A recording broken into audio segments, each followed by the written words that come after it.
नमस्कार बच्चों, physics by Hemlata channel में आपका स्वागत है। आज अपन पुनः यूनिट 2 अध्याय 3 विद्युत धारा के लेक्चर 14 में पहुंच गए हैं। आज अपन देखेंगे किरचॉफ का नियम क्या होता है। बेटा, अपन जानते हैं कि ओम के नियम का प्रयोग करके किसी सरल परिपथ में धारा तथा वोल्टेज ज्ञात कर सकते हैं, ठीक है, या धारा तथा वोल्टता ज्ञात कर सकते हैं। किंतु जटिल परिपथ, जैसे जिस परिपथ में अनेक प्रतिरोध, अनेक सेल जटिल रूप से परस्पर जुड़े रहते हैं, ऐसे परिपथों को में धारा तथा वोल्टता ज्ञात करने के लिए वैज्ञानिक किरचॉफ ने दो नियम दिए, जिन्हें किरचॉफ का नियम कहते हैं। पुनः समझिए, आज अपन क्या देखेंगे कि किरचॉफ का नियम क्या है। तो किरचॉफ के नियम के अनुसार क्या है बेटा, कि जैसे अपन ने ओम के नियम से क्या है, सरल परिपथ में धारा और वोल्टेज में संबंध क्या होता है, या धारा और वोल्टेज क्या है उसको ज्ञात कर सकते हैं। किंतु जटिल परिपथ, जैसे जिस परिपथ में अनेक प्रतिरोध, अनेक सेल जटिल रूप से परस्पर जुड़े हुए हों, तो उनके विभिन्न भागों में धारा तथा वोल्टता को ज्ञात करने के लिए वैज्ञानिक किरचॉफ ने दो नियम दिए, जिसे किरचॉफ का नियम कहते हैं। चलिए, प्रथम नियम आज अपन देखते हैं। प्रथम नियम क्या कहलाता है, उसे संधि का नियम भी कहते हैं। प्रथम नियम क्या कहलाता है, धारा का नियम या संधि का नियम कहते हैं, ठीक है। इसके अनुसार किसी संधि में, संधि मान ली कोई पॉइंट है, कोई जंक्शन है। संधि मतलब जहाँ पर कई ब्रांचेज, कई शाखाएं आके जुड़ती हैं। संधि का मतलब यही होता है, जैसे चौराहा, किसी चौराहे में अनेक सड़कें आती हैं कि नहीं आती हैं, आदमी कई आ रही हैं, कई जा रहे हैं। तो इस तरह से किसी भी संधि में आने वाली धारा और जाने वाली धाराओं का समस्त योग क्या होता है, बीजी योग शून्य होता है। किरचॉफ ने पहला नियम क्या दिया कि किसी भी संधि, किसी भी जंक्शन, संधि इस मान लीजिए पॉइंट है हमारा ये कोई संधि है, ठीक है। तो इस पॉइंट पे आने वाली धारा और जाने वाली धारा का योग हमेशा शून्य होगा। यदि मान लीजिए यहाँ पर हमने माना कि यहाँ इस वाली ब्रांच से आने वाली धारा I1 है, ठीक है। इस वाली धारा से आने वाली क्या धारा का नाम क्या है, I2 है। इसमें से आने वाली धारा का नाम क्या है, I3 है। और तीन धारा इस पॉइंट पर आ रही A से, और जाने वाली धारा क्या है, I4 है। और दूसरी एक और धारा ले लेते हैं, ये जाने वाली धारा क्या है, I5 है। तो जो आने वाली धारा होगी इस जंक्शन में, उसका मान हम क्या लेंगे, धनात्मक। आना मतलब धनात्मक और जाने मतलब ऋणात्मक। जो चीज़ हमारे पास से चली जाती है वो ऋण हो जाती है, जो आती है वो धन हो जाती है। ठीक उसी प्रकार से किसी संधि या किसी जंक्शन में जब आने वाली जितनी धाराएं होती हैं उनको हम धनात्मक लेते हैं, और जितनी जाती हैं उनको हम क्या ऋणात्मक लेते हैं। इस प्रकार इनका जो बीजी योग होगा वो शून्य होगा। ये किसने कहा, किरचॉफ ने। वैज्ञानिक किरचॉफ ने कहा कि किसी विद्युत परिपथ में, कि किसी संधि में आने वाली समस्त धाराओं और जाने वाली धाराओं का बीजीगणितीय योग शून्य होता है, यानी समेशन I = 0। समेशन का मतलब है योग, जोड़। यहाँ समेशन का फिजिक्स में क्या मतलब है, योग से। योग मतलब इसका मतलब ये होगा, जैसे I1 + I2, देखो आने वाली धारा I2 है, ये आने वाली धारा कितना है, I3 है, और जाने वाली को हम क्या लेंगे, ऋणात्मक लेंगे, यानी I4 - I5 = 0, ठीक है। ये किरचॉफ का प्रथम नियम है। प्रथम नियम क्या कहता है कि किसी भी संधि या जंक्शन में आने वाली धारा और जाने वाली धाराओं का बीजीगणितीय योग हमेशा शून्य होता है। ये बहुत सरल है बेटा, इसमें कोई बड़ी बात नहीं है। जिस प्रकार किसी चौराहा में कई सड़कें होती हैं, आती हो जाती हैं, ठीक उसी प्रकार अपने घरों में देखिए आप, किसी बोर्ड में आने वाली जो धारा होती है और उसी बोर्ड में जाने वाली धारा, यानी कोई जितनी धारा आती है उतनी ही बल्ब, ट्यूबलाइट, पंखे में जल जाती है, कहीं पर इकट्ठा नहीं होती है। तो उसका जो बीजी योग होता है वो शून्य होता है। ठीक इसी प्रकार से किसी संधि और जंक्शन में आने वाली धारा और जाने वाली धाराओं का बीजीगणितीय योग शून्य होता है। इसने कौन बोला, वैज्ञानिक किरचॉफ ने किया। चलिए, यहाँ पर हमने समझाया है, इसका देखिए स्क्रीनशॉट आप ले सकते हैं। इस प्रकार अपन को लिखना है, देख लीजिए, हमने यहाँ पर बना दिया है कि देखिए कि किरचॉफ ने क्या किया। किरचॉफ ने इस नियम से बताया कि माना कि क्या है, कि कोई पॉइंट है, कोई जंक्शन है, जिसमें क्या है कि 5 देखिए यहाँ पर हमने दिखा रहा है कि यहाँ पर देखो R1 प्रतिरोध लगा के I1 धारा दी है, यहाँ R2 प्रतिरोध लगा के I2 धारा दी है, यहाँ पर R3 प्रतिरोध लगा के I3 धारा दी है। तो ये सब क्या धारा आ रही है, इनका दिशा देखो अंदर की ओर नोक बनी हुई, नुकीली बनी है, यानी आ रही है, ठीक है। और जाने वाली धारा हमने कौन कौन से ले ली, इस वाले फिगर में हमने ले ली। जाने वाली धारा क्या ले ली, I3 ले ली, I4 ले ली और I5 ले ली, ठीक है। तो ये जाने वाली धारा है, तो इन्हें प्रवाहित धारा के हमसे क्या हो गई, इन प्रतिरोधों से क्रमशः हमने कितने प्रतिरोध ले लिए? 5, R1, R2, R3, R4, I5 और R4 ले लिया है और R5, ठीक है। और इसमें इनसे बहने वाली धारा क्या ले ली? I1, I2, I3, I4 और I5। आने वाली धारा इसमें किस चित्र में क्या दिखाया गया है? R1, R2, I1 से R1 के क्रॉस धारा आ रही I1, R2 के क्रॉस आ रही I2 और R3 के क्रॉस आ रही R3 से तो जा रही है, R3 से जा रही, R4 से भी जा रही, R5 से भी हमने इसमें दिखा दिया जाना। यानी आने वाली धारा कौन सी है? I1 और I2 आ रही है और जाने वाली धारा कितनी है?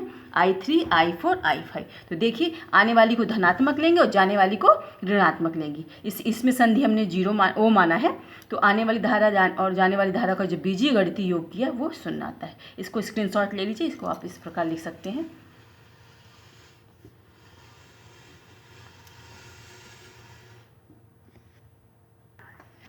चलिए बच्चे, अब अपना देखते हैं किरचॉफ का द्वितीय नियम। इस नियम को वोल्टता का नियम अथवा लूप का नियम भी कहते हैं, ठीक है। इस नियम के अनुसार किसी भी विद्युत परिपथ में बंद लूप जैसे चारों तरफ से वो बंद हो, ठीक है। बंद लूप या बंद पास के विभिन्न खंडों में, जैसे हमारे फिगर में दिख रहा है, विभिन्न खंडों में प्रवाहित धारा एवं संगत प्रतिरोधों का गुणनफल उसमें उपस्थित विद्युत वाहक बल के बीजीगणितीय योग के बराबर होता है, ठीक है। तो अपन क्या करेंगे? सबसे पहले देखते हैं कि कोई बंद लूप है, ठीक है। यहाँ पर हमने देखा है कि A और इसको ले लेते हैं अपन B, इसको B ले लेते हैं, इसको A B या तो A B C D और E और F ले लेते हैं, ठीक है। 1-2 लूप है दिख रहे हैं अपन को यहाँ पर। एक बात ध्यान रखिए बच्चों कि जो ये विद्युत वाहक बल होते हैं ये देने वाले होते हैं और लेता कौन है? ये धारा, प्रतिरोध और धारा का गुणनफल। जितना ये देंगे उतना ही धारा इससे प्रवाहित होगी, ठीक है। तो एक बात ध्यान रखिए कि ये बंद लूप दिख रहा है अपन का, पहला लूप, इसमें 2 लूप दिख रहे हैं। फर्स्ट लूप कौन सा दिख रहा है और ये सेकंड लूप। फर्स्ट कौन सा है? ABCD, ठीक है, ABCD। और दूसरा लूप क्या दिख रहा है? अपने इधर देखिए, दूसरा लूप दिख रहा है अपन का कौन सा? BCDE ऐसे मान लीजिए, BCDE इस मान लीजिए, ये दूसरा लूप ये हो गया और पहला लूप ये हो गया, ठीक है, ठीक है। तो देखो बच्चे यहाँ पर 2 लूप दिख रहे हैं कि नहीं दिख रहे हैं? तो देखिए जो किरचॉफ का नियम क्या कहता है कि किसी विद्युत परिपथ के प्रत्येक बंद पास के विभिन्न खंडों से, यानी विभिन्न खंड यहाँ अपन पास 2 खंड है, यहाँ पर विभिन्न खंडों से प्रवाहित धारा एवं संगत प्रतिरोधों का गुणनफल का बीजीगणितीय योग, यानी जो धारा है और प्रतिरोध का गुणनफल का बीजीय योग जो है इसमें उपस्थित विद्युत वाहक बल के योग के बराबर होता है। तो देखिए पहला लूप कौन सा दिख रहा है अपने पास? मान लीजिए हमने इसको मान लीजिए, हम यहाँ पर समझाने के लिए आपको बता रहे हैं, ठीक है। तो यहाँ पर मान लीजिए है ABCD, एक पहला लूप हमने ले लिया, इसको फर्स्ट लूप ले लिया। दूसरा कौन सा ले लिया? BEDC ले लिया, इसको दूसरा लूप ले लिया, ठीक है। तो इस पर देखिए पहले लूप में क्या है? 2 विद्युत वाहक बल दिख रहे हैं अपन को, E1 और E2 दिख रहे हैं, 2 प्रतिरोध लगे हुए दिख रहे हैं, R1 और R2 लग रहा है, देखिए। तो इसने जितना इसको दिया, इसने जितना इसको दिया तो इससे बहने वाली धारा देखिए I1 है, इसने दिया तो I1 धारा बह रही और बह के कहाँ जा रही? इससे जा रही है यहाँ पर, ठीक है। तो बहने वाली धारा क्या हो गई? यानी E1 से जितना इन्होंने लिया वो बह रही धारा, और इसी प्रकार E2 भी दे रहा है। तो E2 की दिशा क्या है? विपरीत है। E1 की दिशा तो इस साइड है, मतलब E1 इस साइड से बह रही धारा I1, किंतु I2 जो जा रही है, एक धारा जो है वो इस साइड से जा रही है, यानी E2। तो इस लूप में बहने वाली जो धारा हो गई एक, तो क्या हो गई? I1 R1 हो गई और दूसरी क्या हो गई? I2 R2, इससे जो जा रही धारा वो इसकी दिशा इस साइड है, तो I2 R2, ठीक। ये बराबर किसके हो जाएगा? अगर इसको हम पॉजिटिव लेते हैं E1 माइनस E2 के, क्योंकि इसकी दिशा इस साइड है और इसकी विपरीत है। इस लूप को अगर हमने इस तरह से लिया है, हमने कैसे लिया? इसकी दिशा ऐसे ली है, ABCD, यानी डायरेक्शन हमने कैसे लिया? क्लॉकवाइज, ऐसे लिया है। तो इसकी दिशा क्या मान लिया? इस तरह माना। तो एक को हमने माने E1 और R1 वाले को हमने पॉजिटिव माना, तो इस वाले चीज़ को क्या मानेंगे? निगेटिव मानेंगे। तो किरचॉफ के द्वितीय नियम से क्या हो रहा है, क्या कहता है कि किसी भी लूप में प्रवाहित धारा और उसके संगत प्रतिरोधों का जो गुणनफल होता है उस परिपथ या उस लूप में उपस्थित विद्युत वाहक बल के बीजीय योग के बराबर होता है। अर्थात अगर हम पहला लूप देखें ABCD देखें में, तो पहले लूप में बहने वाली धारा क्या हो गई I1 R1, दूसरा क्या है प्लस माइनस I2 R2 हो गई, ठीक है। उसकी दिशा माइनस लेंगे हम क्योंकि ये उल्टा जा रही है, बराबर क्या हो जाएगा E1 माइनस E2 होगा, क्योंकि देखो इसकी दिशा ये है, ठीक है। ये पहले लूप की कंडीशन हो गई, ठीक है। अब इसी तरह से आप दूसरे लूप को देखिए। दूसरे लूप में क्या है कि दूसरा लूप कौन सा हमने लिया BEDC लिया। इसमें देखिए इसमें बहने वाली धारा कौन सी, क्योंकि इस वाले इसमें I2 धारा भी आ रही है और I1 भी धारा आ रही है, यानी इधर से भी धारा आ रही है इधर से भी आ रही है। तो इस वाले में धारा में क्या हो जाएगा कि यानी हम कौन सा लूप रख रहे हैं BEFC में दूसरा लूप हम लिया, ठीक है। दूसरे लूप में हमने देखा FC दूसरे लूप में, तो इसमें लेते हैं तो इसमें आने वाली धारा कौन सी हो गई I1 प्लस I2 क्रॉस उसके क्या और प्रतिरोध क्या है R3 है, तो I1 plus I2 into R3, ठीक है। एक धारा तो ये हो गई प्लस, ठीक है। और यहाँ से कौन सी धारा आ रही है I2 और R2, ठीक है। ये तो प्लस हो गई, बराबर क्या हो जाएगी E2 की, यहाँ पर कौन सी धारा लगी E2 की, ठीक है। तो दूसरे लूप में ये हो गया और इस पहले लूप में ये हो गया। तो ये किसके द्वारा हो गया किरचॉफ के द्वितीय नियम के अनुसार से। एक बार बच्चों और समझा दे क्या आपको, चलिए देखते हैं। यहाँ पर पुनः एक बार हम बता देते हैं कि मान लीजिए बंद दो लूप बना दिया अपन ने, ठीक है। दो बनाया लूप देखिए, फिर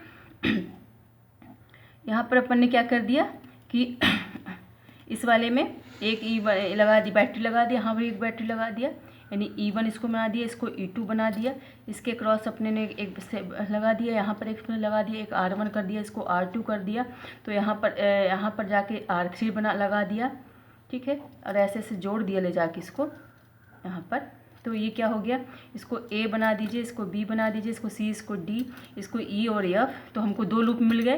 तो यहाँ पर जो पहली धारा बहेगी I1 बहेगी, इस पे से इसके थ्रू क्या बहेगी I2 धारा बहेगी, और यहाँ पर क्या बहेगी यहाँ पर दोनों धारा बहेगी I1 प्लस I2, यानी इस लूप में, ठीक है। तो पहला लूप क्या होगा, पहले लूप में देखते हैं ABCD में देखें फर्स्ट लूप में, तो किरचॉफ के नियम के अनुसार आने वाली इस लूप में बहने वाली धारा और उसके संगत प्रतिरोधों का गुणनफल इसमें उपस्थित विद्युत वाहक बल के योग के बराबर होगा। यानी क्या होगा I1 R1 plus minus I2 R2 equal to क्या हो जाएगा E1 माइनस E2, ठीक है। इसकी धारा इधर जब हमने लूप को ऐसे लिया है तो इसका तो E1 पॉजिटिव होगा, I1 R1 पॉजिटिव होगा किंतु E2 माइनस में होगा और I2 इंटू R2 माइनस में होगा, तो ये पहला हो गया, ठीक है।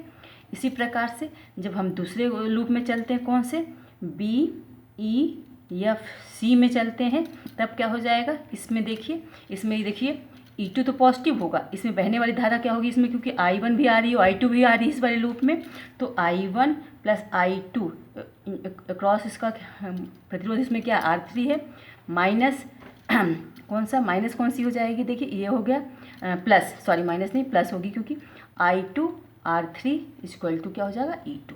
ये कहता है किरचॉफ का नियम। तो इन दोनों नियमों से हम क्या कहते हैं, इस स्थिर परिपथिका में उपस्थित प्रतिरोध और वोल्टता को ज्ञात कर सकते हैं।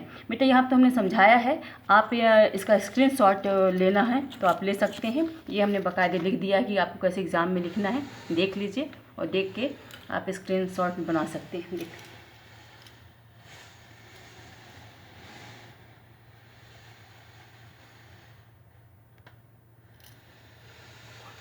बच्चों, आपको हमारे चैनल को सब्सक्राइब करना है और लाइक करना और शेयर करना है। आपको जहाँ भी डाउट हो हमसे फ़ोन से कमेंट सेक्शन में जाके कमेंट कर सकते हैं। धन्यवाद।